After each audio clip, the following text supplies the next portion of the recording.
Hello Stabbers, welcome to Stab with Commentary. I'm writer and director Joshua Patrick Dudley, and I'm here today to share some behind-the-scenes information with you about the making of the movie. So we were known for making the Stab movies on YouTube. We made Stab 4, 5, 6, and then we attempted to make Stab 7 twice, and it got shut down twice. Watch the documentaries for those specific movies if you want to find out more information on that. But as our 10-year anniversary approached, I wanted to really give something back to the Stab fans that had been waiting. Stab 7, Knife of the Hunter got shut down, Stab 7 got shut down, our full-length film Theta got shut down, so I knew I wanted to do something big and exciting, so I decided to reboot the Stab series and start again from the beginning. This opening scene is actually one of the very first scenes that we filmed for the movie. I tried to schedule a lot of the more complicated scenes to get filmed earlier so we had time to make them right. However, this scene is on my short list of scenes that I would have actually liked to refilm for the movie, just because not all the camera angles are perfect, some of the lighting's messed up, we forgot to do some of the effects practically, so you can see digital fog there when it should be real fog. But that's Hannah Madison playing Meredith Matthews, and her actual daughter, Ariana Prescott, is playing the younger version of her character, Claire Matthews, and that's Brendan Antel in the costume, who's actually playing, spoiler alert, me in the costume. I played Jackson Duvall in the movie. And my character Jackson is actually one of the killers in the movie. Stay tuned for the end of the movie to find out why. But this scene was actually really fun to film. Now keep in mind we were filming with a lot of restrictions because of the coronavirus, and this was something that we had to seriously deal with and take seriously as well. So the actors were kept apart on set as much as possible, and we tried to abide by as many rules as we could to make sure that everybody was staying healthy, and luckily we didn't have a single problem with COVID during our production. Ariana is actually the first and only actress that we've worked with who's under the age of 18, and that was because she's Hannah's daughter and she's also a fantastic actress. We were so lucky to get her and to have her play this part. This effect was really hard to do, the knife going through the hand. That's actually all digitally done because there wasn't a quick and easy practical way to do it on set, so I ended up doing it digitally. This entire scene is actually supposed to be an homage to Maureen Prescott's death in the Scream movies that we never get to see. A lot of fans actually wanted to see that death scene because it was one of the only missing death scenes from the movie. We were lucky we got Michael to come in and do the voice. Some of you know him as Weeping Mask, so he did the voice of our killer, and he did such a fantastic job. That's Mark Haggett making his entrance as the younger version of his Kincaid. Ryan was based on Ryan Hardy from the TV show The Following, and Ryan Hardy was a drunken detective on that show, which was also written by Kevin Williamson, who writes the Scream movies, so I really wanted to pay tribute to him as well. There are tons of references to other horror movies and TV shows, and even our movies found in Stab, so I'll try to point them out as we go along. But again, filming this scene was really fun. I really enjoyed working with all of the actors. Mark, I love working with. I include him in a lot of my projects. And I had only worked with on True Love, but she showed an incredible emotional range, so I really wanted to bring her in. And like I said, we got so lucky with getting Ariana and Michael because they both brought something very special to their roles. I'd say what most people don't know about us is how much time and effort we actually put into these movies. Everyone that does these movies works for free, so we have to base our filming schedule around them, and that means that sometimes we're filming 6, 7, or 8 scenes a day when on a normal movie you could spend multiple days just on one scene. Some people might complain that the shots look rushed and they're not planned out very well, and that's because they are. You know, we love making these movies for you, and it's a huge commitment for everyone that's in them. This scene is set up to be what would be the actual opening of the movie if we hadn't included the mother's death scene to begin with. So that's the fantastic Sherry Lee, and she's essentially our Casey in this movie. A little Drew Barrymore throwback. So she's about to get a phone call from the killer, again played by the fabulous Michael, aka Weeping Mask, and then meet her untimely demise along with her boyfriend. I really took a lot of time to try to figure out how we could put a different spin on a lot of these scenes because we've made so many movies like this already, and there have been so many Scream movies, so it was important to me to kind of bring something new and exciting to surprise the fans. So everything on set was kept super top secret. People that weren't involved in the ending of the movie, like usual, didn't get a copy of the ending in their script. Most of the actors only got sides, which are just scripts that only contain their parts of the movie. So Sherry and Jack, who will be in the scene later, are two of those actors that didn't get a script for the full movie. They didn't know what came next, so they really had to base who they were playing and what they were doing just on their one scene and try to dive into their characters that way. This scene we were able to film all in one night. which is a challenge because it's a huge scene. I think it's 15 or 16 pages in the script. So at first when we started, it was just me and Sherry, and Michael's voice was pre-recorded, and I was playing it off my phone. So if you watch the bloopers for the movie, it's actually funny because you can hear me messing up, pushing play, and playing the wrong lines. So it was hard for her to respond, but we had such a great time filming this scene as well. I got so lucky in this movie that everybody that was in it actually wanted to be there and wanted to have a good time with it. Sherry had actually worked with us before, and she was in 2 of the productions that got shut down. She was in the second version of Stab 7, and she was also in Theta. So I knew I loved working with her, and I really wanted to get her in a project that was going to get completed. And no matter what, I was determined to get this project completed. I had actors quit, we had scheduling issues, we had location issues, just like we always do on all of the movies. But I just kept telling myself, you know what? Smile, grin and bear it, we're going to get through, we're going to find a way to finish this movie and finally give the fans a new complete Stab movie. No, it's not Stab 7, but hopefully it's something new and exciting that they can enjoy. So even when I first began brainstorming what I was going to do with this movie, I knew it had to be something better than the other movies and something a little bit different but still the same. I wanted it to kind of feel like a finale and a beginning all at the same time, so I really went all out and tried to make every part of the script mostly action-packed. If you'll notice, there are very few scenes where people are just talking and the killer doesn't make an appearance. The killer makes some sort of appearance in almost every single scene in the movie, or there's something gruesome in almost every single scene in the movie to keep it going. I know how low budget we are, I know how ghetto we are, and I feel so lucky to have the fans we have, so I really wanted to give them the most exciting script that I possibly could. And that shot right there is a great time to talk about the ghost. The ghost came to me after a few different ideas. Originally, I came up with this idea that people were going to find a costume, and if they put it on, it kind of gave them these supernatural abilities, and that's how the killers were able to get away with everything, and to move quickly, and to disappear, and to have extraordinary strength, or be able to take a bullet in the costume and not get killed. So a lot of the fans weren't sure about this supernatural idea. Him fading in and out like this was in the trailer, and a lot of fans were skeptical. They didn't think it was going to work, and I just kept trying to, tell them without actually telling them anything about it that everything was going to work out, and hopefully it did in the end when they learned that it was all kind of a setup. It was holograms, which if you think about it, that's actually a throwback to the original ending of Stab 7 Knife of the Hunter, our first version of Stab 7, where you find out that my character was actually still alive and he was using holograms to make Rachel think he was a ghost. But in the end, though I did still go with a supernatural element to the storyline, I didn't really play it up too much. I just kind of let it be there where it was, let it happen a few times, and let the audience go, I don't really think that's a ghost. Everyone in the movie doesn't seem to believe it's a ghost, so maybe it's a real person, but how are they doing that? We also ran into the issue that we weren't allowed to use Ghostface in this movie, which caused more contention with our fans. Fun World wasn't really allowed to give anyone permission to use Ghostface in their films at the time, so to make a long story short, we decided to eliminate that problem by using a different mask. And again, not all of the fans liked the new mask, but I would say about 96% of them actually did when all was said and done. And even the cast and I, we just kept saying, wow, that's actually a spooky mask. Like, it's not Ghostface, but it's still a scary mask, and it's still a ghost, so it fits the movie, and it's kind of an homage to Ghostface at the same time. So even the killer himself is a homage in this movie. This is an homage to Stephen Orr's in Scream when he gets gutted outside of Drew Barrymore, Casey Becker's house in the first Scream. He's tied to a chair. So this is Jack Stannis playing Seth, tied to the chair, and he's Sherry's boyfriend in the movie, Olivia Shaw's boyfriend.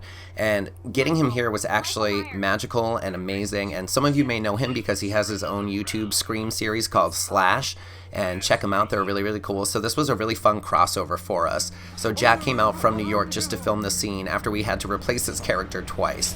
So this is where the blood starts, and that's Zachary Wally in the costume playing the killer, which was really, really fun. My friend came out with him, and he really helped out. He played killer a couple of times, and he plays a cop. So this death scene, I knew I wanted a lot of things in it, and because it's the opening scene, I wanted it really gruesome, a lot of extra stabbing, a lot of blood, and for it to be like Scream, but to flip it on its head. So instead of Steven or Seth's character dying first, Olivia's character actually dies first and doesn't get to play out the big Casey Becker scene or the chase scene, and it actually turns into Seth being more of the open victim just because we reversed the roles, and that was really, really fun to do. Like I said, Jack did a great job, Zach did a great job, Sherry did a great job. This was a really, really fun night of filming. It was a very long night of filming, but it was also a very fun night. That shot there of them going through the glass was actually done digitally and practically. We filmed it live on set, and they kind of crashed into the glass door, and then we moved the door and threw broken glass behind them. But the broken glass that we threw behind them was just this kind of big wave of glass, so I added in more digitally to kind of cover that up. I really wanted to keep the audience guessing about whether or not this killer was a ghost, so the opening scene especially has a lot of him appearing and disappearing, just to kind of make you go, what's really happening here? And this is one of my favorites, where the killer appears and Jack takes a shot at him, but then the killer disappears and reappears right behind him. So in my mind, that's the excuse the killer was able to walk up while he was distracted by the hologram killer. I knew that adding any sort of supernatural element to the movie would kind of frustrate the fans a little, so I wanted to make sure that in the end the explanation of it being a hologram and all this other stuff was actually legitimate if you went back and watched it all the way through. I believe for that opening scene, we filmed until about 3 or 4 in the morning, so that was a lot of work for everyone, and I'm so thankful for the entire cast for doing such a great job on that. So now that the movie has moved more into present day, 10 years later, we discover that the main character, Claire Matthews, played by Hannah Madison, is trying to figure out if she's going to go to her 10-year high school reunion, and she's talking to her best friend Cordelia about it, who was played by Nicole Linton. And fun fact, Cordelia's name was actually going to be Cece in the movie, but I ended up changing it because we didn't want to have too many actual parts of Scream in the movie because it wouldn't feel as authentic or original. But you will notice that a lot of characters have names that are connected to other sources, including Scream the TV show and other TV shows like Buffy the Vampire Slayer. That's where the name Cordelia comes from.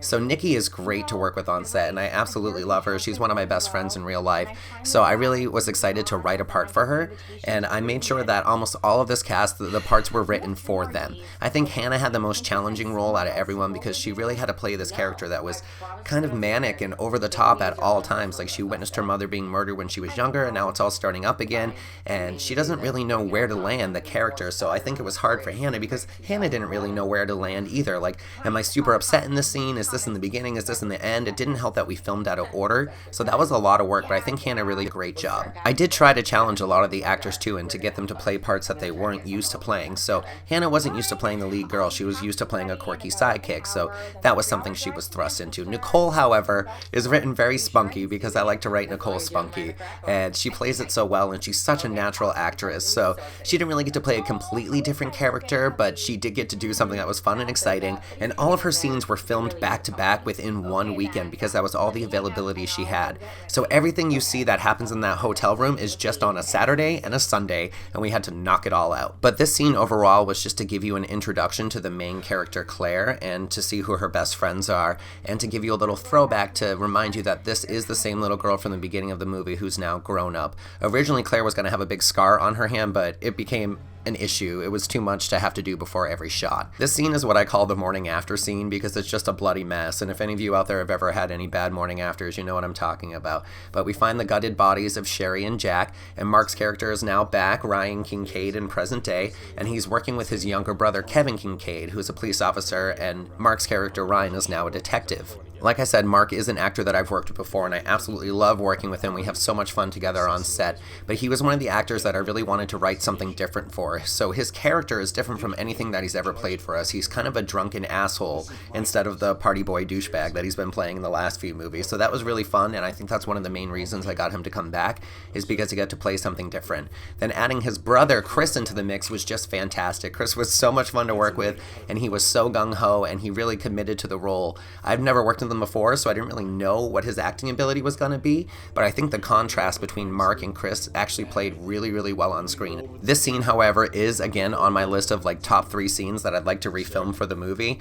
We filmed and it was really, really busy and loud outside, so there was a ton of traffic, so there was a lot of ADR in that past scene, and I wish we could have ADR'd this scene as well, which is additional dialogue recording. For those of you that don't know, you go back in and kind of dub the line so that you can fix it. The camera we film with is not fancy by any means, and it doesn't have a microphone input or anything like that, so we just have to record with the microphone that's already in the camera. So when it's windy out or if there's a lot of traffic, we have a really hard time picking up good audio, and I apologize in advance for the shitty audio in some of these scenes because of the camera.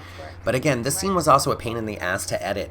This is one of the scenes that I wish I had planned out the shots more, but this was on one of those days that I think we had 8 or 9 scenes scheduled to film in one day. So this scene really was filmed the next day after the opening scene with Olivia and Seth was filmed. It's literally filmed the next day, so Jack and Sherry had to come back and get covered back up in their blood just for this scene, and the other actors had to act around them basically as if they were props pops her furniture. But this was really fun. This was almost everybody's first day of filming for a lot of them, and having Stephanie back was fantastic. Stephanie Mayhew, who plays Piper Belmont in this movie, is one of my favorite people to work with. Again, she's super fun on set, she's super spunky, but the part was not written for her. The part was actually written for Rachel, and because of Rachel's cancer scare, she had to pull out of production, so she couldn't play the role, which also means that I had to film all of this by myself, which is a huge challenge, and I'd never hold anything against Rachel, you know, it's all about her staying in good health, and that's all that really mattered to me. But damn did I work for this movie, because I didn't realize how much Rachel really does help me when I'm on set. So Rachel, my love, if you're watching this, please know that it was so hard without you on set. We did power through and get it done, but damn, it would have been easier if I had you there as my assistant like usual. Rachel will take time and run lines with the actors and help them with their blocking and help them understand what I'm looking for before they get in front of the camera. But that was all on me this time, as well as all the assisting of me that she would normally do, like, hey, can you go grab me that light? Can you go get the tripod? Can you get this set up? Can you get this ready for the next scene? So there was a lot of pressure on me in this movie, and I put it on myself because I decided to continue production without help because I wanted to give something for the fans. And it was our 10-year anniversary on YouTube. I really wanted it to be something special. So, like I said, this movie was super fun to make, but it really did take a lot out of me, and these long weekends of filming, I still had fun with the cast, but I think every day I got a little bit quieter and a little more reflective because I was trying to figure out where I wanted to go with everything and how I could make everything go quickly, because these actors have such tight schedules that they can work with. Again, they're not getting paid, so I'd never say to them, hey, you know what, you have to take a week and a half off from work to do this. No, we got to do it around them, we got to make it work for them, because they're making it work for me, and I don't think really a lot of people know how much that actually means to me, to be able to write something and then have your friends come back and want to take part in it, and then to have people actually want to watch it on YouTube. It really is a magical experience, and 10 years of doing it, it just means the world to me that I can still get these really awesome people to come and basically just playtime with me, have imagination fun, you know? So I try not to be grouchy, and I think there were only a very few moments on set where I literally had to put my foot down about a few topics and just say, hey, remember, I'm the one in charge here, let's make this work. But aside from that, everybody on this movie, it was such a pleasure to work with you. If you guys are watching this, I love you all. You all brought so much to this movie, and I never could have done it without you. So please know, please, please, please, I'm eternally grateful for you guys. Like I said, I was really focused on making a lot of these scenes action-packed to keep the movie going and to keep people watching, even though we're low budget. So one of the things I liked about The Following, and also the movie Trick, was that the killer kind of taunted whoever was investigating them, kind of clues to what was going on. So I really wanted to work that element too, and it really gave the killer a bigger presence in the movie. And with such a talented voice actor like Michael, I definitely had to utilize that and play up the killer in the phone call. So the killer talks to a lot more people than he should, and he's probably a little too revealing about his plan, but that's the fun of it. Like, can they figure it out? Can they catch him in time? Can they make this work? After filming this scene, we actually moved on to what was the original ending of the movie that got scrapped, where Claire was getting pancakes in bed, but that was actually what we filmed next, so there were a lot of people on set. The e-meat scene. This was one of the most challenging scenes to film in the entire movie, but a very important scene as well. Not only does it introduce you to all of the main characters that you haven't met yet, but it even puts their names on the screen so that you have a lot of time to learn their names and learn who they are, and it introduces you to each one of their personalities individually. So when writing it, that's something I really thought about, is how to make each person's personality and connection to each other shine, so that we could kind of get all the introductions over with in one scene. The scene is also a great statement about our current situation. The pandemic isn't brought up in the movie, but we were filming during the pandemic. So this again was also an attempt to keep the cast separate and to keep us safe on set so that nobody caught the coronavirus, which again, we were lucky that nobody did. But it is very reminiscent of real life at the time too, so I think a lot of fans connected with the scene because it feels very real and very modern and very much like what's happening to them on a daily basis. So the scene actually does have an audio glitch too that I'd like to address. While editing, I must have gone through 6 or 7 or 8 or 9 or 10 drafts of the movie, and I had to keep re-rendering stuff because the video quality would change or the audio quality would change. So this really was a big challenge to put together. So halfway through this scene, once Jackson's character, my character, comes in, the audio gets a little wonky, and I don't know if you guys can tell that it's off, but it is off, and I tried to fix it so many times and I just couldn't align it right. Ultimately, in the end, decided that that's real life. You know, there's a little bit of a lag when you're talking on a computer. But the reason that this scene was so hard to film was because all of the actors filmed it individually. Ethan went first, followed by Ashley, and then Adam went, then I win, and then Nikki went. So what would happen was Ethan had it the easiest. He got to sit there and he would say his lines and I would read the lines back. Ashley was actually there with him too, so Ashley would read her parts of the lines and I'd read everybody else's lines, and we filmed that. Then we filmed Ashley's side and I edited those two together and kind of laid out what the call was going to look like. And then Adam filmed his, which is in a completely different location. So side note, if you didn't catch that, Deirdre and Lance are actually in the same house. You can kind of tell if you look at the woodwork, but they're just in different rooms, and they're not supposed to be. It was just easier to film that way because we were filming another scene at night this day, and it was way out away. It was like an hour and a half away from us, so we wanted to get as much done as possible. So then I went down to Adam's house in Massachusetts to film, and he filmed his side. So basically, I brought a recording of Ethan and Ashley talking, and then I just kind of read all the lines again for Adam, and he had to react basically like the entire time like he was reacting to other people. So maybe I was wrong in saying that Ethan and Ashley had it the easiest because they had to react to stuff that was just me reading other people's lines. So while you get the basic idea of the scenes when someone's reading you the lines, you don't really know how the other actor's going to deliver it, so it's all kind of a guessing game. And I didn't want to have to cut away from anybody, so you'll notice that the actors really are on camera almost the entire time. There's like 1 or 2 times that I had to sneak some stuff and kind of cut it to make it work because they weren't properly lined up once we finished filming. But overall, everyone did such a great job with the scene, and it was so hard. Nikki absolutely had it the hardest. I filmed my section of the scene after Adam, so I kind of had everybody else to respond to as well, except for Nicole, who played Cordelia. So it was really challenging for me, too, because I kind of had to wait and think about how long it would be for Nikki to be able to say her lines and then edit it together. So once I got this perfect timing kind of done, and we got to the weekend where we were filming in the hotel, Nikki had the whole scene pre-recorded on a phone that we mounted above the camera, and she saw all the other actors, and she got to react to them, but the timing was incredibly challenging because I didn't always give her enough time to breathe into her lines, so she kind of had to spit a lot of them out, and she did such a killer job. Like, I love Nikki so much. She is such a fantastic actress, and she really gives it her all, and she really just goes for it. So yes, filming and editing this scene was super challenging, but again, I'm so lucky with the actors that I got to work with. They all did such a great job, and they really committed to making it work, and I think the scene actually came out really cool, and like I said, it's something modern and feels like something that could be happening today, even though we didn't address the coronavirus pandemic. This scene is also our first introduction to 2 of the characters that got replaced. Ashley wasn't originally intended to play Deirdre, and Ethan wasn't originally intended to play Lance. Dave Allen was originally going to play Lance, and then something came up in his family, so he was no longer able to commit to the project, which was sad because I love Dave so much, but Ethan came in and killed it. And Kia Powell was the original actress scheduled to play Deirdre, but she couldn't commit and we had some issues, so she ended up leaving production and I had to replace her. But the part was very clearly written for a black woman, so it was funny to have Ashley come in and kind of take over and have to adjust some of the lines and stuff. Though it was very disappointing because we have a very hard time finding actors of other races to be in our movies while we film in New Hampshire. And I know they're out there, but we just can't seem to get them. So losing our only black actress, who turns out to be one of the heroes at the end, was really hard on production, and we were really upset about it. This scene is Stephanie's character Piper investigating to see if she can get into the high school reunion, and if you skim back a little bit, you can actually see some name tributes to other characters, including Sarah Campbell right there. There are names from other characters in our movies kind of mixed into the yearbook there.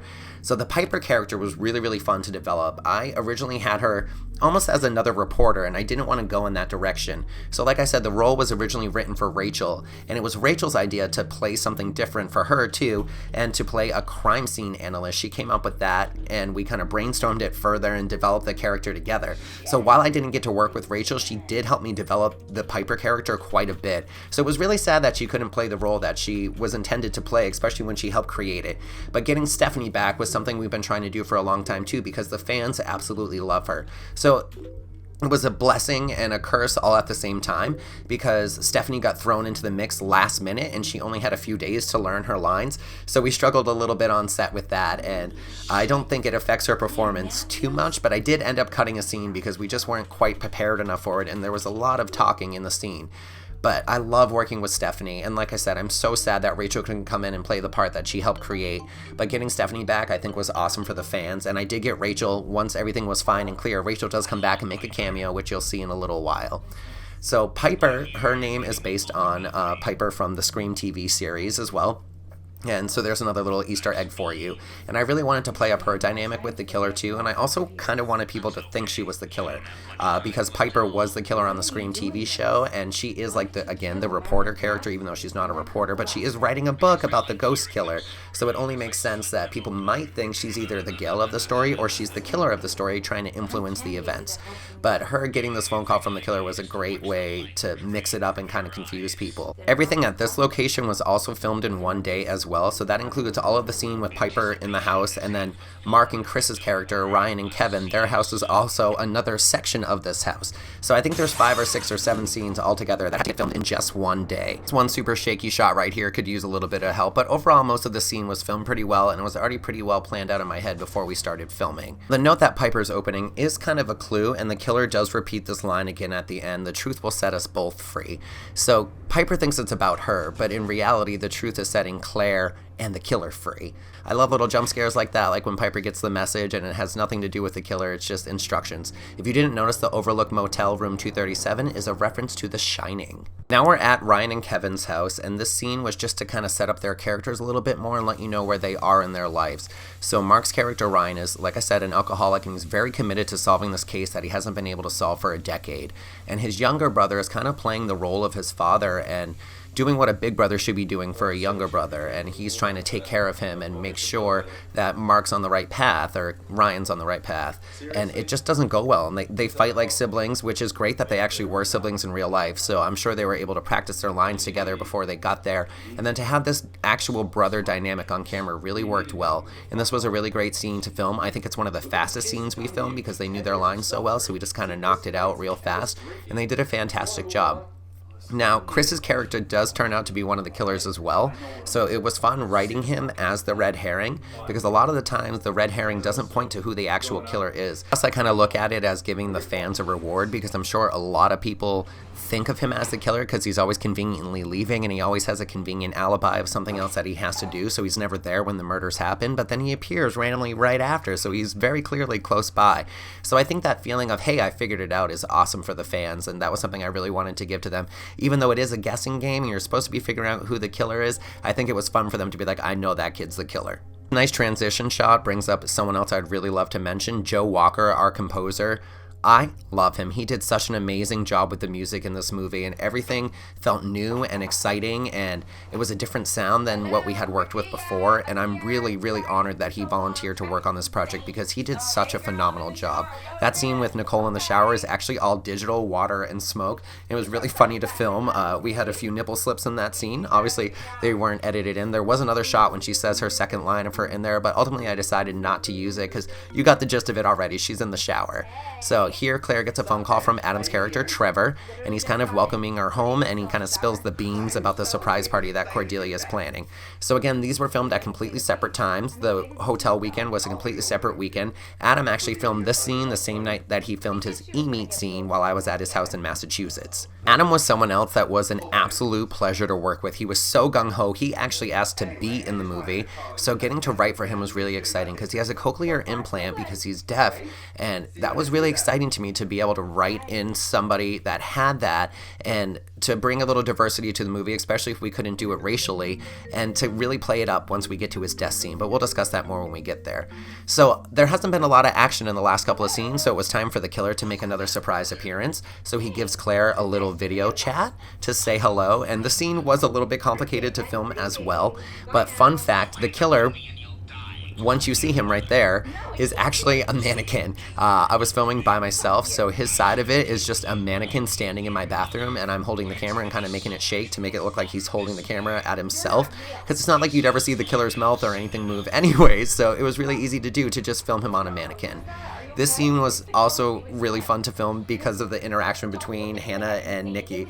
Nikki's reaction to Hannah's overreaction is just fantastic. And like I said, for Hannah, this was a huge balance of trying to find what level of crazy her character's at. So I like that she kind of goes in and out here. Like she's manic panic, then she breathes. Then she manic panics, then she breathes. Then she manic panics, then she breathes. And Nikki ultimately is able to calm her down and get her to stay by convincing her that it's a prank.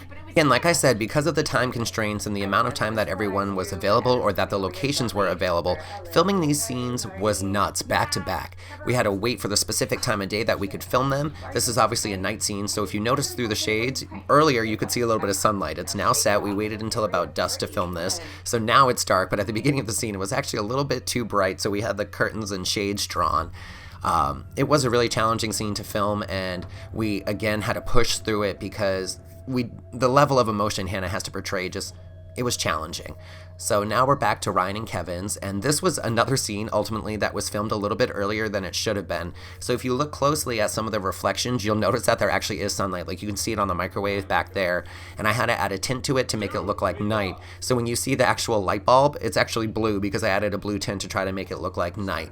But this was a scene, the actors had been there all day at this location, so I wanted to be able to get them out as quick as possible so they weren't wasting their time just sitting around waiting for their scene to film. So we filmed this, again, a little bit too early for what we should have filmed because it's supposed to be at night, but it came out great, and it was actually really exciting to get to do this nighttime effect because I'm not usually very good at it, and it doesn't usually come out too well, but I actually like the way the scene looks, and I think it made the actors' characters a little cooler too because the lighting looks so cool on them that it really added something to the scene. This scene, again, was just another attempt to really show the dynamic between Ryan and Kevin and to show you how bad of a drunk Ryan actually is. He's injured and he's still drinking. He's been obsessing over this case for so long that he fell asleep today while he was researching it and trying to solve it. And Kevin just keeps pleading with him to get a life, basically. So Kevin's fed up at this point and he leaves. Little do we know that he's leaving to go kill people with my character Jackson, but that's where he's really off to. That date he's talking about Jackson. And this shot, again, is just to show just how bad of a drunk Mark's character, Ryan, is. He's stumbling his way into putting his clothes back on and to make his way out the door to try to go save the day, which is probably never a good idea when you're under the influence of anything, including alcohol.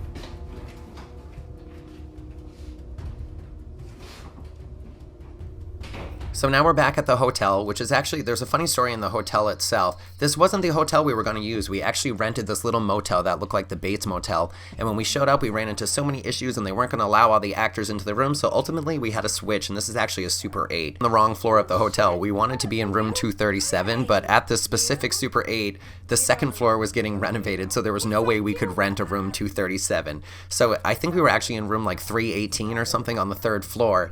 So I tried to film around the door as much as possible. But that scene of Stephanie stuffing the microphone down her cleavage, originally she was going to be hiding a camera in her purse too, which we ultimately cut out because it was just too much blocking to get the scene done. But that was supposed to be reminiscent of Gail kind of taping everything in the first Scream and in Scream 3 when she brings the camera to the set of Stab 3. So her getting to play two different characters was really exciting because she's playing Piper, who took on the alias Alana so that she could get in with this group. And she looks so similar to the girl that everyone just kind of believes it and buys into it and thinks that she's the new and improved Alana, when in reality she's Piper and she's writing a book about all of them. This scene was part of that big block of filming that was just in the weekend at this hotel, and we really were trying to adhere to guidelines, so you'll notice that everybody's kind of spaced out and they're not super close together because, again, coronavirus, nobody wants it, nobody wants to give it to anyone. The action sequence was actually the very last thing that we filmed in the movie. The Agent of Death 3 scene that you're watching on the screen right now was the very last scene we filmed, and it was so much fun for the actors to get to do something different and not to play the parts they had been playing this whole time, and to make something kind of cheesy and exciting. I can actually say there's too much in this scene that I would refilm or want to. Nothing was really planned out as usual in this scene, but a lot of the shots we got actually worked really well, and we kind of came up with this round robin thing while we were doing the lines, that I would frame a shot for a line or two, and then the actors would be ready to move again, and the camera would just kind of switch to them, and we'd film their lines in sequence. So it was like they were doing the full scene but with pauses.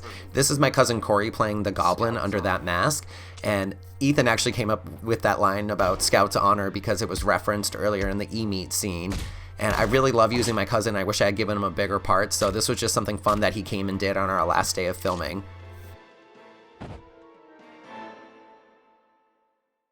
This line is a continuation of a sequel chat from any of the Stab or Scream movies where people discuss whether or not sequels are good or better or worse than their original movies. And that was just a fun element to work in to kind of still make it feel like a Scream or a Stab movie. probably was the biggest, craziest weekend that we had of filming, just because we had so many scenes to film in such little time, and the actors really had to be on their game. And this scene is actually full of a few small bloopers. Like, Hannah's actually in the wrong outfit. We had taken a dinner break, and when she changed, we never really checked to make sure that she changed into her party outfit. So she's actually in her end sequence outfit, which she's going to wear for all of the next day in the movie. So it was kind of a little bit of a mistake that we made, and we just try to kind of reason it that, you know, she was so stressed out the next day that she just put on her same clothes that she was wearing at the party, and continued on with life being stressed out and oblivious to the fact that she was wearing her dirty clothes from yesterday. So that was a mistake that we didn't notice until after we were done filming the entire scene, and I think I was editing it before I even noticed that she was in the wrong shirt. So regrettable, but kind of funny at the same time. There were so many actors on set for this weekend of filming, so again, trying to adhere to the coronavirus guidelines for filming and keep everything separate. My part was obviously filmed later, but we still also had Mark and Chris on set this weekend too, so it was a very busy room for us, and the actors did a great job of socially distancing. And notice them sitting on the bed. They're all almost 6 feet apart. We tried really our best to keep everyone separate, but my character, I also wanted to play something different, though I do ultimately end up being one of the killers. I really wanted to do something fun with him, and I wanted to play the stoner character. I like being the comedic relief, and that's not something I get to be a lot. I'm usually a pretty dramatic role or an insane role or something like that, so it was fun for me to get to play a stoner and then the killer. It was a really good way for me to play a contrast as well. The scene of my death was super fun. My buddy Brendan came, and he was in the costume a bunch throughout the movie, actually helping out because he was staying with me at the time. So I utilized him, or maybe even abused him as much as possible to be in the costume and help me kill people, because I didn't have Rachel there to film while I was in the costume. So Brendan, thank you so much. You were a great stuntman, and I can't tell you how much I appreciate you. And Brendan actually plays Derek, that you'll see in a little bit as well. So filming this is actually filmed in my office where I'm sitting right now doing this, and it was really, really fun to try to walk Brendan through stabbing me and then slamming my head into my desk and stuff like that. And I just went for it. You know, we wanted to be a little over the top, so that's what we did. And this was actually really fun for me to film, and it was also really funny. The hotel part was funny, especially when they all scream, and then Brendan trying to talk these lines was funny because he didn't actually know the lines. So I played him back the lines of what the killer would be saying to the characters, and he'd just try to kind of make it up as he went along and ad-lib and play the killer and make it look like the killer's actually talking to them through the phone. So it was a really great time, and that's probably one of my favorite death scenes that I've got to film of myself, just because it was so fun and very aggressive. I'm hoping it was as shocking to the audience as it was to us and to the rest of the actors when they saw it for the first time, because it was really funny. By this time of night, the actors were all getting absolutely exhausted, and so was I. This weekend, I believe I was just dead for. I'm usually very perky and excited to be doing everything that we're doing, and I was excited to do it, but I was dead. I think I maybe got 2 hours of sleep each night if I was lucky, because I was constantly up trying to prep and prepare everything to make it easier on the actors and to make the filming schedule go quicker. So that shot where Stephanie just ran across the bed was this big debate between the cast while we were filming, because they weren't sure how it was going to work out, and they couldn't see it the way I saw it in my mind. So the actors, to get time moving, were trying to encourage me to cut that part, saying it was unnecessary, and I think almost everybody contributed their opinion on that. And that was one of the only times in the movie that I had to say, hey guys, listen, I'm the director, just trust me, I promise you I'm not wasting your time. I did everything in my power to not waste your time during this, so trust me when I say I'm going to film the shot, and you will see it in the movie because it will make sense. The lighting in this room became very tricky, but some of it was great, like that shot of Mark, but it does get a little shadowy if you don't film it right too. So again, my camera equipment is not very special, and there's nothing crazy amazing about it. It does decent quality, but this kind of stuff is a little bit tricky when you have to try to work around it, and we can't always do it. So the way we film a lot of the shots, like I said, aren't planned, and we just kind of go back and forth and see what works as we roll. So the actors end up doing these scenes about 5 or 6 or 7 times usually. If they can nail it in one take, we keep it. If not, we keep trying. And you'll notice some of the shots there, how it keeps cutting back and forth. That's because parts of some shots work and parts of other shots don't. That was a really challenging sequence. I think that with everyone leaving, I think that took about 8 or 9 takes because people kept messing stuff up, and then it was really funny. But like I said, this whole weekend itself was very challenging. So the actors that committed to this, and this was one of the final weekends of filming too, but the ones that really committed, which is almost everyone in the cast, and showed up for this, it was a good time. It was just so tiring and very stressful because we were trying to crank, and we were filming all day and all night and trying to be respectful of other guests in the hotel. This scene was hard. to find good angles of Stephanie's performance. This was one of the times where she really didn't quite know all of her lines perfectly. So you'll see that in editing, how not every line cuts to her face or it cuts to a weird angle, and that's because the lines kept getting delivered differently.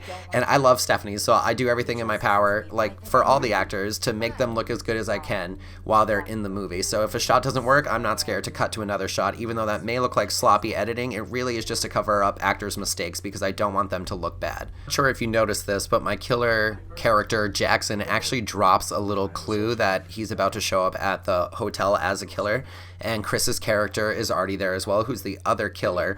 But in the webcam conversation that they had with me, I told them that I was only a few blocks away from the motel, meaning that Chris had time to kill me, or Kevin, excuse me, had time to kill me, and then we both had time to get there and show up and be in the costume to fuck with Ryan's character and fuck with Claire and Cordelia's characters as well.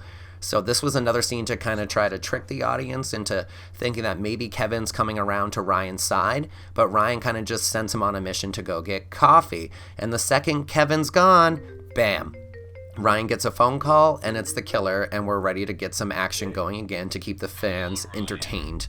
Make these movies, I really like to give whoever is playing the killer a chance to be in the costume if they aren't in the costume the whole time. Like Mark was the killer in Stab 7, and he was in the costume for a good portion of the movie, just so that it would make sense. He's a really big guy, so having him in the costume only made sense because he's the only one that would look like him in the costume. Between Chris and I, it was interesting because a couple of people, like I said, played the killer. This is all Chris in this sequence, so that's really cool. This is the only time in the whole movie that Chris is the killer the whole time. Anything that happens in the hotel scenes, Chris is the killer. I pop up for one little second as the killer for a reshoot that we ended up having to do during Cordelia's death scene, but all of this is Chris in the costume. Brendan was also in the costume for quite a bit of time in the movie, and Zachary Wally was also in the costume, and I was in the costume for like 3 or 4 scenes or something like that. This is another scene that I never really got to do. I really was trying to work on adding a little bit of suspense to this movie. It's so action-packed that it needed something in between to kind of slow it down and make you go, oh my god, what's gonna happen? So the killer's standing over both of these girls in bed. You don't know what's gonna happen. You'll find out the morning after that the killer went in and he drugged Claire's water bottle and wrote a bloody message on the mirror that says you're next. Was kind of put there to make you question what he was doing there and make you wonder what he was really doing if he's already gone by the time that Ryan gets back to the room. Hannah and Nikki being very excited about filming the scene because they didn't have to worry about any lines. They finally just got to lay there and be in the scene and not have to do anything, so that was really funny. Filming in this hallway was very challenging. We didn't want to disturb the other guest. Side note, we didn't really tell the Super 8 that we were filming this movie inside there after the other motel was no longer able to accommodate us. We were desperate, so we just had to dive in. So we were trying to be quiet in all the public areas, but it was funny to film in these public areas because you could hear people in their rooms and people were coughing and making noise. It's funny. You can actually see some of these outtakes in the bloopers where we had to wait because people kept coughing very loudly or something between everyone's lines. And again, it was challenging, but we also found a way to find humor in it because I was so lucky to work with such a fun cast. So this is Brendan. He's playing Derek Hughes, who is a random drug dealer in the movie. And like I said, Brendan was actually in the costume quite a bit in the movie playing the killer to help me out. And he really came in handy to me. Having him living with me at the time made it very much easier on me to not have Rachel because he really helped me out. Whenever he could be there, he was, and he'd run around and help me with stuff on set and help me with the special effects and the cleanup especially. He helped me clean up everything in almost every single scene. He wasn't part of the hotel weekend of filming, but he was there for a lot of it. And this scene was supposed to be in an alleyway, and we just ultimately decided that it was a little too challenging to go downtown and film around the traffic and stuff. But Brendan also deserves another big thank you because he helped me film the entire end sequence of the movie because I'm on screen so much that I didn't want to have to set up all the shots in between everything. So he did the majority of the filming for the end sequence where I'm revealed as one of the killers. But this was really fun to film. This is actually at the end of my driveway, and that little stone was there, so we decided to use it.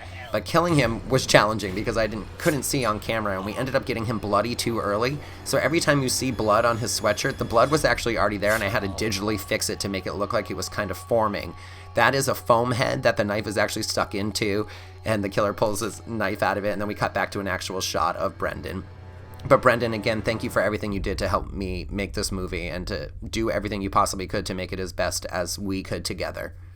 This is another scene that was actually filmed out of sequence for the movie. just to make Hannah's job a little bit harder. I believe this was actually filmed on the first day of us being in the hotel. Yes, because most of the second day was all of Nikki's solo scenes to start with. So Mark was actually still here for it too, that shot. It is weird that we kept him there for that. He does come back in a little bit, so he had to be there at the same time as everyone else so that he could film that one little shot of him through the peephole in sequence. It was just easier that way. And then Hannah calls her therapist. Now, the therapist was originally going to be a surprise cameo from Stephanie Mayhew, and she was going to be playing a new version of Shannon Nightingale.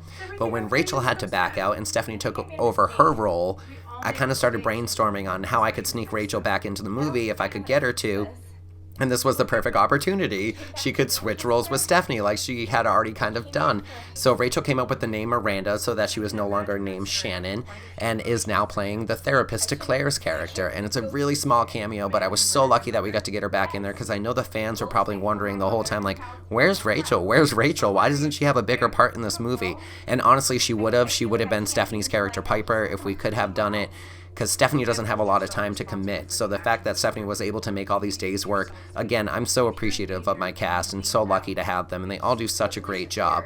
So Rachel made this scene work, and she had gotten negative results from her cancer test and maybe wasn't fully up to coming back to do it, but I was able to persuade her, and then she was excited about it, and it was just a really quick, short, like half hour or 45 minutes of filming. She didn't have Hannah saying her lines back to her, so she also kind of had to guess on how to respond and how to react to what Hannah's character would be doing. So we shot Rachel's scene basically line by line and then just cut it together with the scene of Claire that had already been filmed. I was originally writing the script, a lot of the characters were actually going to get drugged before their attack or death scenes to make the ghost seem more like a ghost. But ultimately I decided to cut out a lot of that because it wasn't really plausible that the killer had time to go in and drug everyone before he attacked them, unless it was some sort of airborne poisoning or something like that. And this shot of Rachel where she turns into a demon, she was originally supposed to turn into the ghost, but I don't really have very many skills in digital effects and editing and stuff like that, so I do the best I can, but I ended up using basically a stock footage of a demon that Rachel turned into instead of having her turn into the ghost. This was another really challenging scene to film. Again, we were on such a tight schedule, and there was a lot of talking and a lot of emotion and a lot of different levels that Hannah had to play as well. And it involved multiple actors, so another challenge that we had to work around. And this shot itself took quite a few tries because of me not being able to frame it right, and poor Hannah having to fall down that door 6 or 7 times. She took a beating for me, and I really appreciate it. I also wanted that "You're Next" to be kind of reminiscent of "I Know What You Did Last Summer," where it says "soon" on Sarah Michelle Gellar's character Mirror. Just because Nikki's gonna get killed later on by an "I Know What You Did Last Summer" tribute. So again, this was a really fun scene to film, and we spent a lot of time on the direction of this because, like I said, the actors were so tired, and Hannah having to do the shot, like, it took some practice to get it to the right level, and I think I even got down on my hands and knees and started acting out the scene for her just to show her what I really wanted so that we could make it work. And then this shot where she's leaving the door, for some reason this took us like 97 times. We just couldn't get the blocking right, the angles weren't right, the timing wasn't right with the shots we had filmed before it, but we did eventually get it. But man, I think that was like 22 takes to get that shot of her walking out the door. And leaving Nikki and Mark's character together was kind of interesting too, to see how that would play out, but it doesn't. It's just kind of like a mystery. So the scene we're at now was filmed at Livingston Park in Manchester, New Hampshire. It was actually supposed to be the very first thing filmed on the filming schedule back when we had Kia Powell playing the Deirdre character. But once she dropped out, scheduling changed. Now had to work around Ashley's schedule and Ethan's schedule in a different manner. So it became actually pretty challenging to film this scene. And this scene is one of the only scenes in the movie that actually got a full reshoot. Half of the scene is... This beginning half is from our second time filming the scene, and the second half of the scene is from the first time filming the scene. There was a lot of issues with background noise, and there were some missing shots because, again, we were rushing. Ethan had some place he had to be. Ashley had some place she had to be. And the first day of filming, it was actually kind of beautiful outside. It was a little cool, but the second day that you're watching right now was absolutely freezing. So they had to bundle up a little bit more under their clothes to make it look like it was the same scene as before so that I could cut back and forth. And there is a little glitch. Ethan, I believe, is missing a bracelet and his sleeves were rolled up, which you just saw in that shot the first time we filmed, but we forgot to roll them up the second time we filmed. So I'm not sure anyone caught that because you don't really see much of their arms. I stuck to a lot of close-ups, mainly for the audio, because the audio was so bad with all the background noise that I had to keep the camera really close to them so that we could hear their lines. So again, to everyone watching, I really do apologize for the shitty audio in parts of this movie. I mean, none of it's as bad as the audio in Stab 6, but there is a lot of background noise, and hopefully by the time we make another movie, I'll find a way to fix that. The thing I was really working on in this movie was writing more complicated characters or more complicated paths for the characters, stronger histories and stories from where they came from and how they became who they are today. So this scene really is to establish these characters a little bit more and to give you a look into what made them the way they are, and so you can finally figure out why Deirdre hates Lance so much. Like, Lance is a really exciting character. He's a movie star. What girl wouldn't want to be with him? Ashley and Ethan just have this magical chemistry. They're both super dorky in real life, and I mean that with tons of love. I'm not insulting them at all. And it was just like constant movie quotes coming out of them, and I think you can even see some in the bloopers, but they really had a good time filming with each other. And like many of the actors, they took time to practice their lines over Zoom calls and stuff before the scene so that they could really give it their all once they got there, which also helped, like I said, because we were on such tight time constraints. And again, I say I'm so grateful for all the actors who work for free and who make this work in their schedules, because it really is a blessing to have people show up and help you make your projects come to life. So thank you guys so much. This was a great scene to film. I'm sorry we had to film it twice. You guys did fantastic both times. So thank you, thank you, thank you. I love you guys.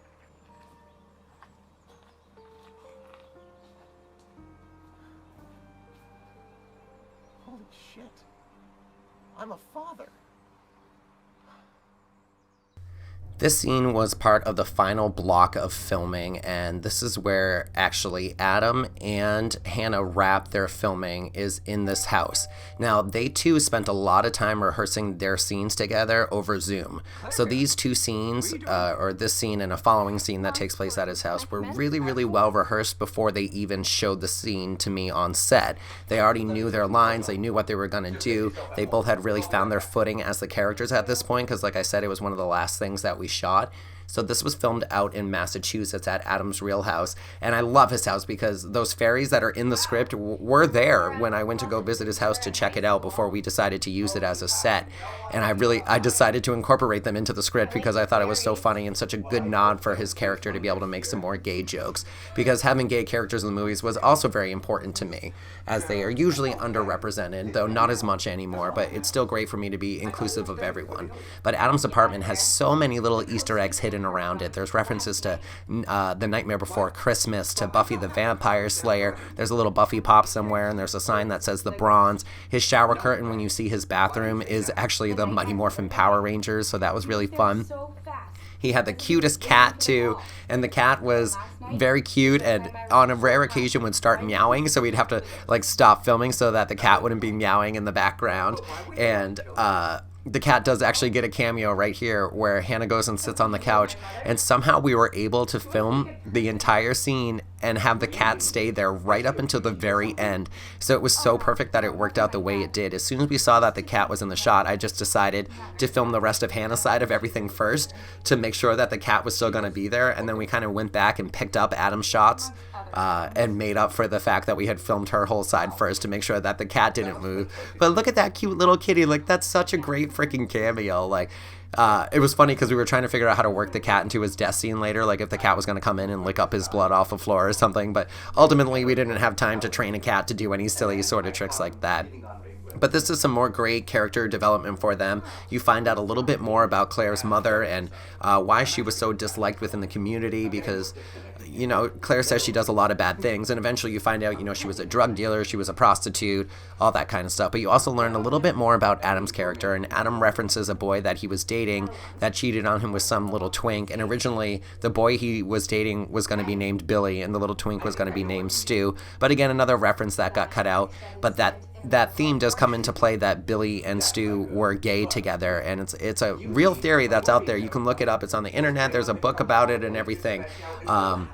But a lot of people believe that they were gay because they were killing their girlfriends together and, involving penetration and stuff like that too.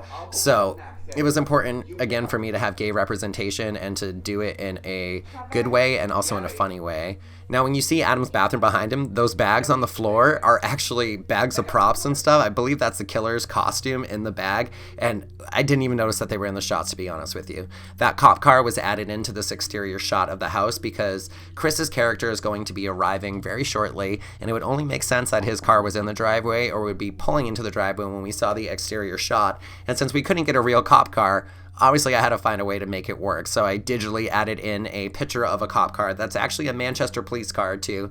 And it took me forever to find one that worked in the scene and to try to get the lighting right on it. This sequence was really fun to film. Again, another one with some bad audio right there. And again, I apologize. I'm so sorry. I wish I had a better camera and a better microphone to make higher quality productions for you guys, but we did the best that we could. And if you didn't notice, the exterior shot of the house originally doesn't have those sandals hanging on the door because the exterior shot was filmed like a month later and the location had changed a little bit. The room that angle was just being filmed from was actually the kitchen that Mark and Chris were in previously, so we had to film around that. And we're back in Piper's office. Now, this scene is the scene that actually had a bunch of stuff cut from it. When this part was originally written for Rachel used to run a paranormal investigation team in New Hampshire, so I really wanted this scene to be a lot about the history of the ghost and why people thought he was a ghost. So I worked in a lot of terminology and ideas that would only be found from basically ghost hunters, and Piper's character knows about it because she was investigating it so strongly and she believed these theories and believed in ghosts. So the scene was, like I said, originally much longer. There is a version of it posted on YouTube so that you can see the whole scene, but the dialogue was just nuts. Like, Stephanie had paragraphs, and again, she only had days to learn the entire script, so this scene was just a little bit of a struggle. And you'll notice that's why it just cuts back and forth so much too, because we were struggling so hard to get these lines out that it was nearly impossible to do a shot that they were both in without having one of Stephanie's huge lines trip her up. So again, nothing personal against Stephanie. I absolutely love working with her and she did such a good job with the role, but these lines were super challenging for anyone that would have been delivering them. I'm sure Rachel would have struggled. I would have struggled with these lines. So the scene got cut down quite short. I think there's about a minute and a half that got cut out of it, where you learn a little more of the backstory of Meredith Matthews and what happened the night she died, and you learn about EVPs and all kinds of other ghost terminology and stuff like that. But this is a fun scene because in reality, if you realize it, she's giving him the evidence that he probably threw through her window. So without trying, he was able to go back and collect the evidence against him. Like, that could be his handwriting on that note, and now he just got it back and there's no one that will ever see it again. And Piper goes right back to writing her book. I love these transition shots to turn from day to night. When I wrote the script, I didn't leave a lot of time for the transition of day to night, and I didn't mean to write it over so many days, but I did. So I had to come up with a quick way to show everyone all the time that, hey, it was just daytime and we're shooting in beautiful sunlight, and now it's nighttime, so things are about to get spooky again. So now we're back at the hotel, and Nikki's on the phone with Adam, finding out where Claire is. Ryan, or Mark, is on the phone with Kevin, or leaving him a voicemail trying to find out where he is. And this is where things get exciting. This was on the second night of the hotel filming. So again, after a very long 2 days of filming is when we finally decided to do this one. And Nikki, if you don't know, is actually pregnant right now, and we tried to rush her scenes out as quick as possible as soon as we found out that she was pregnant, and she's wearing clothes that really don't reveal that she's pregnant. She's not super far along in these, so it's not too noticeable, but something about killing a pregnant woman is not acceptable in my book, so we really didn't want her to look pregnant at all, so we kind of had to rush this out and make sure we got it done. And I really wrote Nikki in the script as a badass bitch. Cordelia's a badass, so she gets a big fight scene coming up with the killer, and another tribute to I Know What You Did Last Summer here in the trivia line, and when the killer appears and produces a hook. I Know What You Did Last Summer is another one of my favorite horror movies, so I wanted to make sure to incorporate it. This is Chris in the costume again, drugging Mark's character and then attacking Nikki. So, like I said, this was a lot of fun to film, and probably some of the most action choreography that we had in the movie. There's a little bit more in the end sequence too, but not too many people really put up a fight against this killer, and Nikki was not going down without a fight, and that's how she is in real life, so I knew I had to reflect that in the movie. So even though she's pregnant, Nikki went crazy and went for these stunts, this. She actually kicked Chris a couple of times doing that, and then when she punches him in the face, the first time right here, that's an actual punch. You can see it in the blooper. She even split his lip and everything. And it was kind of my fault too, because I kept telling her to get closer to make it look more real, and she got closer that time, and she felt so bad after. And that shot is me. Just that one shot is me in the costume where he stands up from the bed, because it was a shot that we were missing, and I had to go back and film it at like 3 in the morning, and Nikki actually filmed that shot. So again, you'll notice during this death sequence here that she gets hooked to death like the killer from I Know What You Did Last Summer would have done, but she only gets hooked in one place, and that's because, again, we were avoiding her pregnant belly. I didn't want to be anywhere near her baby, so when Chris was in the costume, I instructed him basically to only aim for her chest. I didn't necessarily mean only hit her in that one spot of her chest. I wish it had gone a little bit over. I didn't quite notice while we were filming, but you know, it worked out and nothing happened to her baby. So I always feel bad because Nikki dies, and she's such a strong character that I feel like she should always live to the end of these movies, but she doesn't always. Now we're back at Adam's house, or Trevor's house, and again, if you want to learn some more of the references that were used in this movie, like where their names came from, like Trevor is a reference to Trevor in Scream 4. Claire Matthews is the main girl from The Following. That's where she got her name. I did a post on Facebook and on our YouTube that explains like 45 different references in this movie, and I may make a video of that too. So another way to involve the killer in a different way was to put the killer on a dating app, in this case Grindr, and I hadn't seen that done before, where the killer kind of stalks someone through Grindr. And it's very prevalent in the gay community, so I wanted to work that in somehow. It's essentially like getting text messages from the killer, which was our first original idea in Stab 4, that the opening girl didn't get a phone call, she got text messages, but Adam's being stalked by someone on Grindr, or Trevor, excuse me, is being stalked by someone on Grindr, and if you look, the screen name for the person he's talking to is Waiting for You. Like, come on, why would you be talking to that creepy person on Grindr? One other really cool fact about this scene is this is one of the only scenes in the movie that almost the entire sequence was done in one shot. Adam and Hannah put so much time into rehearsing the scene and getting it perfect that by the time we were able to sit down and film it, they knew it like the back of their hands. It was fantastic. Like, I wish all of production could have gone like that, which obviously it never will, but it was such a relief to have a scene like this that I literally don't have to cut away. We did film other angles of the scene and close-ups and stuff like that, but that one wide shot was such a perfect take all the way through, and it felt so fluid all the way through that there was really no point in cutting away anyways. And I like to think that that shows the audience too how prepared that they were for the scene, that you never see the camera move. The camera just kind of sits in this one position on them, which I remember my arms cramping up for because we were doing it for so long and I didn't expect them to be able to carry on the scene for that long. But that was great. Olivia, who's playing the news anchor in the scene, fantastic job. The news anchor was probably the hardest part to cast in this entire movie. I originally had a different girl playing it who was going to be our makeup artist for the movie too, and then she backed out. Then I cast another actress who backed out. Then Lindsay Klossner was going to come back. She was in a couple of our other movies and short films. She was going to come back and do a cameo as a news anchor, and she was going to be named Kylie Scott in tribute to our other movies. And she wasn't able to get it done on time quickly enough for me to film the scene with it. So then I cast another lady and went out to Concord and filmed with her in a park, but then I realized it was daytime and it didn't make any sense, and she struggled really bad with the lines. She was such a sweet woman, but her scene just didn't come out that good. So then we got Olivia. So Olivia was actually like the 5th person cast to play the news anchor, and she came to my house and filmed on a green screen, and it just came out great. She really does look and sound like a news anchor, and it was so nice to work with her, and we got it done so quickly. I think it only took like 2 or 3 takes, and it was so great. So thank you, Olivia, for all your hard work. Now, this was one of the death scenes that I was really looking forward to filming after I had written the movie. Like I said, I love Adam in real life. I didn't really know him that well. I'd only met him a couple of times, and he really showed a lot of interest in being in the movie, so I love getting people who are excited to be in the movie. So I wrote him another really big death scene. There was a big pause in the middle of the movie where not a lot of people die, and then once Nikki's character dies, it kind of kicks off the stream of, okay, who's getting weeded out next and next and next, and hurry up and kill people off because we're running out of pages in the script. But I took my time with a few of them to make them extra special, and Adam's is one of them. As I mentioned before, Adam is actually deaf in real life, and that did make things challenging on set because if he doesn't see that you're talking to him, he doesn't always hear you, so I can yell cut sometimes and he won't hear me, or if I'm talking behind him, he won't hear the direction I'm giving him. So it was challenging but exciting at the same time to film with him, because he is just a ball of life and energy, and it was so much fun, and he really gave it his all and did such a great job in the scenes.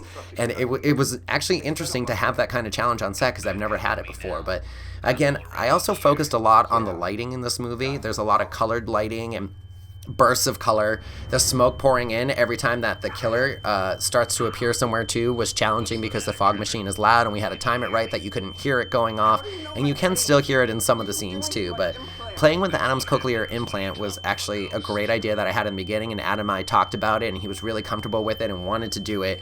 And originally the ringing was going to get a lot louder, but it actually was annoying me when I was editing it. So that's where I left the ringing in his ear at. And I think it was a good level. I love that shot of the smoke rolling across the floor there while Adam tries to crawl to wipe the blood from his ears. And his scene was also fun because the text messages they seemed like he was getting dirty text messages on Grindr, but he was actually getting threatening text messages. And that's why the killer says, are you ready for all 8 inches? That knife was awesome. It was custom made for us. We worked with a lot of awesome people on this movie that custom made stuff for us.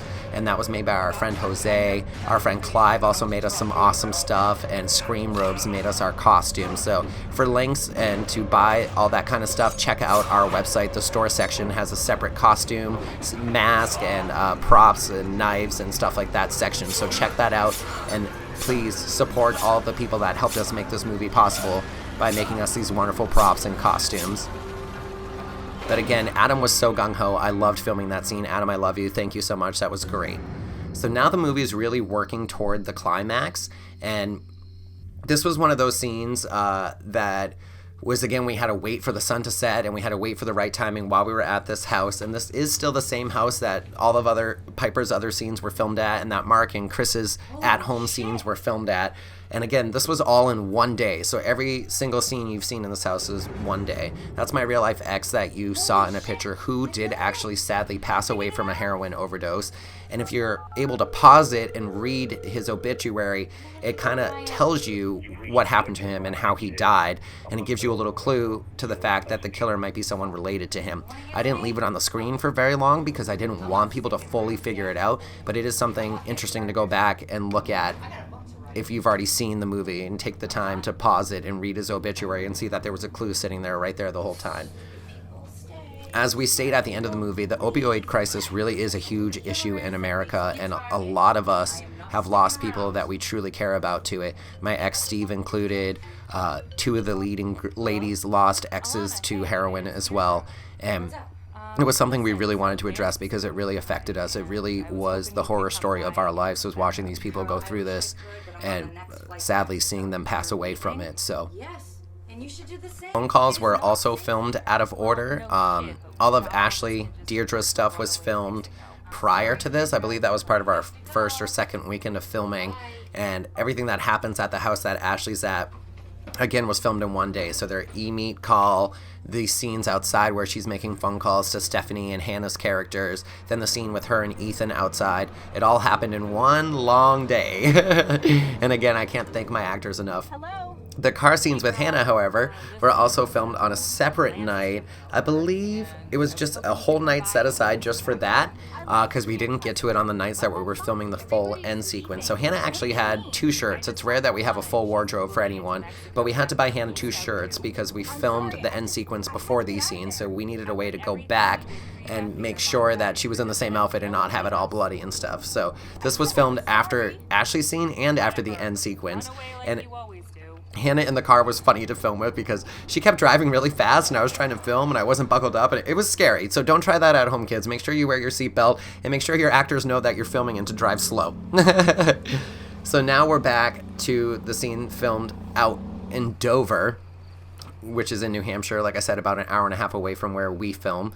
And this was another really challenging scene to film. I had Brendan again there helping me to play the killer in the costume. And the lighting was really, really tricky in this one. So you notice a blue light just appeared out of nowhere there. And it should have been in the first shot originally, but we discovered that the light wasn't plugged in, but we didn't have time to go back. There's also a car that appears in the background for like half a second. If you notice it, you can barely see it. It's back there right now. But somebody's roommate had come home and a car appeared. and then disappeared because by the time we moved on to the next shop, the car was gone. So making the prop check was actually really fun. I made almost all the props in this movie myself, and that one was really fun for me to come up with. I even made a blank one in case Ethan wanted to write in his own signature and stuff, but we ultimately went with one that was made in Photoshop and it had a font for the handwriting. Is the finale for these two characters. They're both about to die. Spoiler alert. Hopefully you've already watched the movie before you're watching this anyways, but it was kind of we're almost about to reach an agreement, but Deirdre's character hates you so much that we don't know if you ever will. And sadly, their story kind of ends here because once the killer shows up, it's over for both of them and they never really get a chance to resolve their issues. However, like I said, if you've seen the movie already, you know that Deirdre lives, so she'll get to resolve some of her own issues in time, but sadly for Ethan's character Lance, he's not going to make it too much longer. Filming these scenes is great. Like I said, we had the lines from Michael pre-recorded, so it came out really cool on camera to play the lines live on set because they sounded like they were coming from a phone, especially when he puts it on speakerphone and stuff like that. Like the phone he's holding right now is a prop. I think it's like an iPhone SE, like the first generation. Like it's a really old iPhone, so it's funny that one of the world's biggest movie stars has a really old iPhone. But it didn't actually work, so that was fun to use. Again, Brendan in the costume. Ashley complained there that he kept hitting her in the back too hard, and I secretly may have told him to strike a little bit harder so we can get a good reaction out of all of them. And this sequence was a huge challenge to film, throwing him over the car. We didn't have any padding, so Ethan just took that fall and landed on the ground like a champ, and he just kept getting up and going. And I'm telling you, by this time, we were exhausted. Like, again, another really long day and night of filming, and this one was very physical, so while it was very fun, again, these guys are working for free and they're completely drained and they're getting their butts kicked and crawling on the ground and getting thrown to the ground and getting stabbed with rubber knives, and it was great. But obviously this is a tribute to Sydney's scene in the first Scream, just like the killer dropping down when she's locked inside the police jeep. However, Lance's character does not have a radio to help call the police, but even these shots where the doors are unlocking and then Lance has to relock them, another tribute to Sydney. Originally, we were supposed to see that Lance's phone is on the ground outside from when he got flipped over, and we actually skipped over filming his lines for that, so it made no sense anymore. So that ended up getting cut. And now if you look closely, you can see Brendan as the killer crawling into the back seat, just like in Scream, and then he tries to attack and Sydney gets out. But him getting stuck at that door right there was real. He couldn't get out of the car, and I just decided to leave it in because it added a little suspense, like, hurry up, what are you doing? Now, this is something I have never seen done before anywhere, and it's something I think about, too, is using Siri to help me if I need her to, and just in case something ever happened in real life. And I hadn't seen it done in another horror movie yet, so I really wanted to write it in, and I think this was a great place for it too, because like the killer even says, he's not quite the action star he is in the movies. Like, this guy's a secret agent, super spy, but the killer's able to take him out with a few swings of his knife. That line right there was a tribute to the original opening of Scream 4, "You're not real." And then he dies. That was one of my favorite death scenes to film, and one of the first death scenes that we filmed, if not the very first, and everybody just did such a great job. And Brendan, like I said, had never been a stuntman before, so him in the costume, it just ended up working out very well that he could take direction. Final scene before the finale of the movie, and it's Claire getting her final phone call from the killer. Usually the lead girls have a scene where they get attacked before the big finale, and once I had finished the script, I realized I never really wrote in an attack scene for Claire because we had that for young Claire in the very beginning, so she never really got attacked by the killer as an adult, and that was kind of odd to me, but the script was done and there was nothing I could do about that. So we had to set up for a really big altercation and showdown between the killer and Hannah's character Claire by the end of the movie, and this kind of leads into it. Claire gets so stressed out that she just finally decides she's going to kill the killer herself, and we are missing a shot there where the killer disappears from in front of that sign, and that's why Claire's car crashes. But then the killer comes and takes her out. She's unconscious, so it's going to set things up very nicely for the finale. That shot was really hard to do. Again, the smoke and the fire are digital. I'm not well versed in that, so that definitely took some effort. But you know, for what it is, it came out pretty decently. And here we are at the finale of the movie. The finale takes us back to the house that the opening scene with Olivia took place in, and it's been rearranged. And the actors being tied to the chairs is an homage to Stab 5, where the final characters were tied to chairs. There were 4 in Stab 5, there were 3 in the Stab movie, but I wanted another throwback to the ending of where we were in Karen's basement and Chris Doobie was one of the people tied up and he was revealed as the killer, and something very similar happens in this scene. Now, I tell you that we have super committed actors working for us who really go for it, and this scene is a great example of that. I'm pretty sure all the actors were bruised from being tied to their chairs, and they just kept going for it and going for it and going for it. I tried a lot of different stuff with the lighting in the scene too. You'll notice that there's no like natural white lighting, which is hard for the camera because the camera picks up and focuses better in brighter white lights, but I really wanted the whole scene to seem a little fuzzy, like it's almost like a dream anyways. And then the contrasting lighting was also something that was done on purpose. Claire's lit very darkly because I wanted people to debate at the end if she was really a good guy or if she was also a bad guy herself, like the killer later tells her she is. The red and the blue lights are really symbolic of the evil and the good that's in all of us. You'll notice throughout the whole ending that almost everybody at some point is split down the middle by these colored lights. The blue side representing the good, the red representing the evil. And yes, it looks pretty, so that's another reason I did it too, because I love really contrasty lighting. But that was the main idea behind it, was to showcase that everybody's a little bit good and everybody's a little bit evil. It's how you choose to react and what side of good or evil you land on more frequently that makes you who you are. The scene is also a great example. Just like it was expressed in Scream 3, one of the themes is paying for the sins of our parents. So Claire is essentially being punished for something her mother did, or so you think. As the scene goes on, you learn that Claire is actually being punished for something she did too, but it's all in conjunction with the sins of her mother. When I first started talking to Rachel about her part, we couldn't decide if we wanted her to live or to die or what she was going to do in the ending. And this scene wasn't in the original first draft of the script of Piper going back to help. Originally, Piper's character left town and just never came back. But then last minute, I decided that I wanted Rachel's character to be blown up a little bit more in the ending and to kind of help out and to have her kind of witness some of it. So ultimately, the Piper character goes back and decides to try to help, and we won't see her again until the end, but she does come back, and you know, it was a good character choice for her too, because you're kind of up in the air with her character the whole time too. Is she good? Is she evil? What's her plan? What is she getting out of this? So this scene for the actors and myself, again, was really challenging to film. That's Brendan in the costume at the moment, and we have the lines that were dubbed over him by Michael, and again, he just had to react. I wanted to continue to film as much as I could before Brendan had to take over for me and start filming the scene. So up until the point that the killer takes off the mask, it's Brendan in the costume, and then the rest of the time it's me, obviously, because you can see my face. So the blocking was a little iffy on this one. Again, very limited time. We filmed the ending over 2 nights back to back. So this whole night, the first night, we film all the way up until Chris's death scene where he gets shot in the head. And then the second night picks up right from there and goes into the battle between me and Claire. Really intricate and tiring scene to film.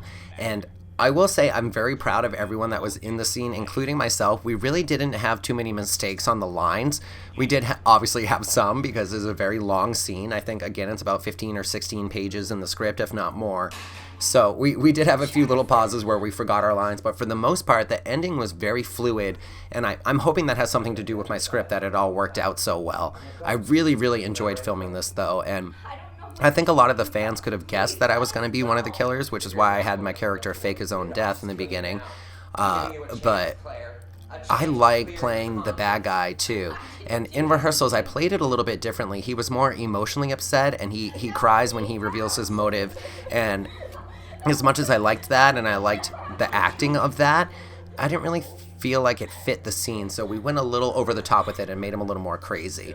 Now, this is the connection I was talking about, where everyone had this theory that Billy and Stu were gay in the first Scream, and so I brought that into our killers in the movie, and that shot was actually really funny. Chris is straight in real life, and he was very accommodating to me in doing the script and very gung-ho, but he was very nervous for that one little kissing sequence, so we literally only did one take of it, and we did it as quickly as possible, but I think you could still tell that he felt a little bit awkward in it. But he did such a great job, and it really is, unfortunately, hard to find actors who are willing to play gay. It's almost offensive to me how many people have turned down playing gay characters to me, because it's almost like they're like, oh, there's something wrong with that. And there isn't. There's absolutely nothing wrong with being gay. It's very obvious that I'm gay, and to have another actor tell you that he's not comfortable doing that, it is upsetting, and it makes me question my friendship with some people.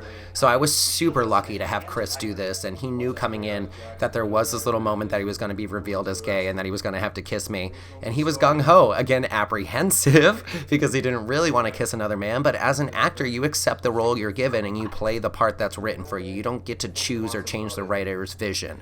So Chris, thank you. I love you so much. You did such a fantastic job, and I can't thank you enough for your level of commitment. Mark, when I was writing the ending, however, I knew that Mark may be hard to get back if we decided to make a sequel. Side note, his whole line that he's about to deliver was completely ad-libbed by him and then added into the script after because he wanted a chance to apologize to his brother, which I loved and didn't think of when I was writing the script.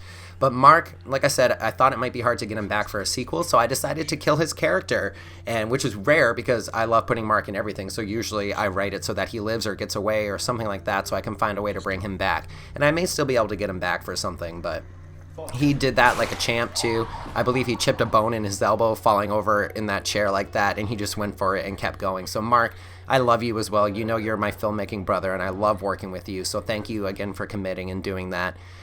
Funny part, now that Mark has the sheet draped over him, from that point on, it's not Mark. It's a couple of body pillows that are against that chair underneath the blanket, and you may be able to notice if you look very closely at it. So like I said, this is Brendan filming a lot of this now, and Brendan has absolutely no experience with filming. So I kind of walked him through the basics of filming, headroom, which we have a few mistakes with. He cuts off the top of our head a few times. But overall, he did such a fantastic job for having no experience. I was really nervous because we were trying to keep filming moving, and I didn't want to have to stop and keep looking at the clips. So once I saw a few of the takes that he had already filmed, I'm like, you know what, buddy? You're doing a great job. I'm just going to trust you, and we're just going to run with it. And if anything's wrong, hopefully I can find a way to fix it. And luckily, there wasn't too much that was wrong. There are a few shots later on that we went back and fixed, probably about a week later after I had finished the editing, just to get better angles. And they're mostly of me because a lot of my stuff was missing because I was so focused on the other actors that I didn't notice if we didn't get close-ups of my lines and stuff like that. So I'll point them out when we get to them. But overall, like I said, Brendan did such a good job filming the scene. And yeah, it does lose focus a lot, but again, that's because of the lighting. That has nothing to do with Brendan. The lighting looks bright to a certain extent, but it's very dim and it doesn't have that special white lighting. That helps to keep the camera in focus. Claire cutting her own ropes is also another tribute to Stab 5 because Jennifer and Mandy's characters were able to cut their ropes, and Jennifer escapes, and Dylan, played by Mandy, was able to attack one of the killers. And, I wanted to write in as many tributes to our movie as I did to the Scream movies and other horror movies, so that's another reason this plays out the way that it does. The entire movie is basically a combination of everything that we've already done, up 10 levels. I wanted it to feel familiar, but to feel new and exciting. So seeing these same kind of ideas and plot devices and things like that happening where, you can recognize that from Stab 5. Even that, Steve punched Jennifer in Stab 5. And, that's very shocking to people to see a man beating a woman. And again, that's one of the shots that had to be refilmed. So that was actually filmed after everything else. We went back and filmed that. There's probably like 2 or 3 more of those coming up. But it was a really big sequence, and I wanted it to feel really big.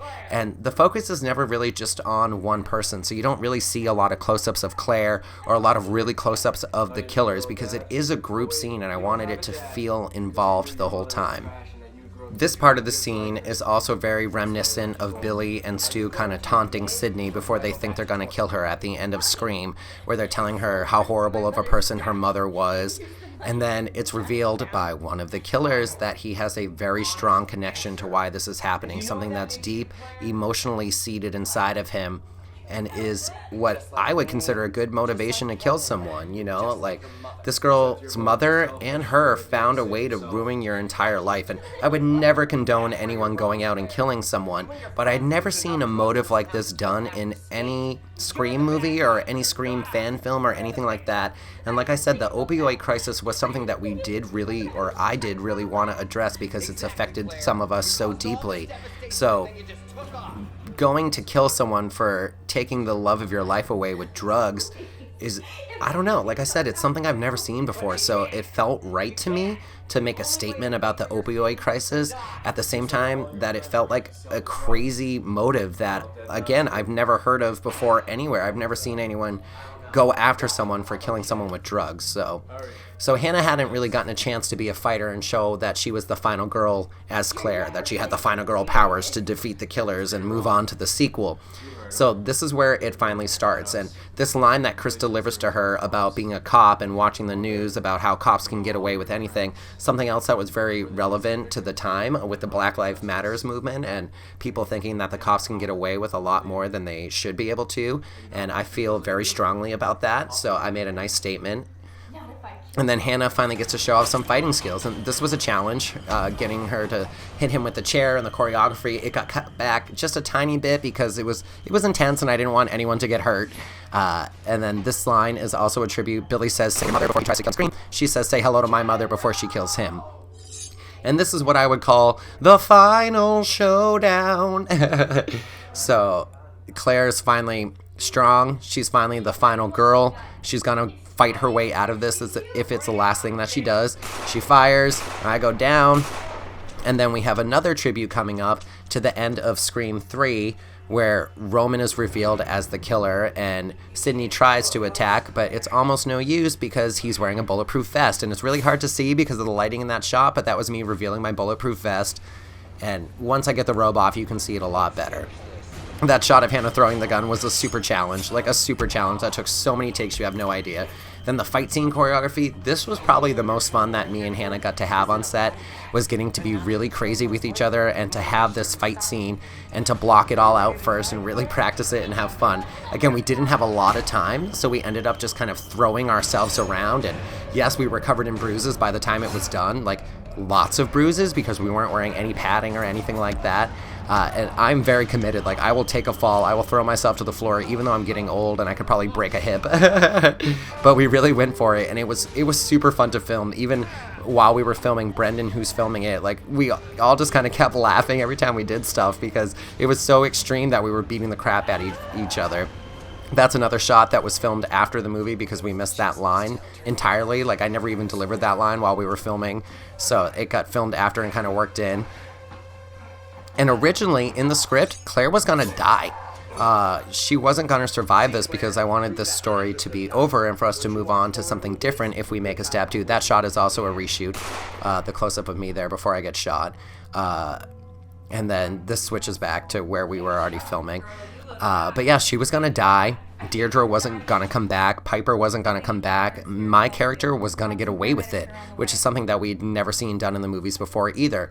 Ultimately, I decided that the fans would enjoy more of a traditional storyline in the ending where the lead girl does live, but even that's up in the air. I cut the final scene that shows that Claire survives, and we just fade out on Claire and Deirdre and Piper, and they're hoping that Claire's clinging to life, but it's never really revealed. This is another tribute to Scream 3, where my killer pops back up, and he gets shot at a bunch of times, which would have been by Dewey at Roman in Scream 3, but it's by Piper at Jackson in this one, and then Piper shoots me in the head, and I go down, and I'm finally dead. I did think about cheesy ways of bringing him back at like a metal plate in his head like we did for Heather Gale, or we pretended to do for Heather Gale in Stab 5, but I think he's dead. But overall, filming the Stab movie was such a great experience, and we really did it for our fans, and it's been received so well by all of you so much already that it is so touching and so enthralling, I guess, to see that you guys still care. After 10 years of us doing this, you're still gonna tune in. We couldn't even use Ghostface in this movie, and you guys are still supporting us and watching our movies and leaving so many wonderful comments, and nothing makes me happier than knowing that we made a movie that pleases our fans. And yes, it was a challenge. Yes, it was a lot of work on everybody's part, and it was way more work, I think, than I even expected. But in the end, I think we came up with something that is very much like a Scream movie, but it's very original on its own. It really is a reboot of the series, and it was great to be able to bring the actors back that we had already worked with that had died in previous movies to play new characters, because it's like starting over and starting from scratch again, but making the same project but making something new. I think I'm just rambling now, but honestly, it was a wonderful experience, and I'm so grateful that we got to do it, especially in the middle of a pandemic. Everything was safe, everything ended up working out in the end, and it just goes to show you that if you put in enough hard work and enough commitment, and you have enough committed people who are willing to show up and know their lines and to work really hard for you and to make it a fun, happy work environment to be on set with, it really is a blessing. I love everyone who was involved in this movie. I would absolutely bring every character back to life if I could for a sequel. And I hope that we do something just as exciting if we do make a sequel, if we do make a Stab 2. I hope we can really find a way to make you guys come back and want to see another Stab movie. So thank you again so much for watching. I hope you all enjoyed this commentary and that you got some behind the scenes information and you really learned some stuff about it and how much work went into it. Thank you all so much for watching. Make sure to follow us on all your social medias, Facebook, Twitter, Instagram, we on it. Come find Stab Movies and visit our official website, StabMovies.com for more. Make sure you subscribe to us on YouTube and we will see you all soon.